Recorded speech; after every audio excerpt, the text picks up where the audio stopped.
আজি ভিডিঅ'টো আমাৰ পোৱালিৰ লগতে ষ্টাৰ্ট কৰিছোঁ। ৰ'ব আপোনালোকে ভাবিছে চাগে এয়ানো কি কৰি আছে, এয়া পোৱালিদাই পূজা কৰিবৰ কাৰণে জেগাডোখৰ ঠিক কৰি আছে।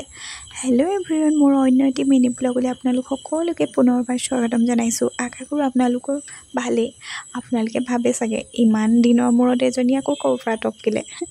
কি জানেনে, এলাহতেই ভিডিঅ'বোৰ কৰিও এডিট কৰাৰ এলাহত তেনেকৈ থাকি যায়। ৰ'ব বেছিকৈ যি টি কৈ থাকিলে আপোনালোকে আমনি পাব নহয়নে। আজি হৈছে বিশ্বকৰ্মা পূজা। আমাৰ ঘৰতনো কেনেকৈ বিশ্বকৰ্মা পূজা আয়োজন কৰিছে আপোনালোককো অলপ দেখাওঁ। বিশেষ একো নাই, সৰু সুৰাকৈ তেনেকৈ নিয়ম ভাগ কৰা হৈছে। মোৰো পিছে এইখন ঘৰত এইবাৰ প্ৰথম পূজা, ময়ো বিশেষ একো নাজানো। মোক যিটো কৈছে ময়ো তাকে কৰিছোঁ আৰু চাইছোঁ যে কেনেকৈনো কি কৰে, কাৰণ চবৰে নিয়মবোৰ বেলেগ বেলেগ নহয়নে বাৰু। ময়ো তেনেকৈ কিছুমান নতুন নতুন নিয়ম দেখিছোঁ, চাইছোঁ, শিকিছোঁ যিমানখিনি পাৰোঁ। সকলোৱে পূজা চূজা কৰি আজৰি হ'ল, ময়ো ধুনীয়াকৈ পূজা চূজা কৰি ল'লোঁ। তাৰপিছত আমাৰ ঘৰত থকা গাড়ীকেইখনতো পূজা কৰি মেলি তেনেকৈ আজি দিনটো পাৰ কৰিলোঁ।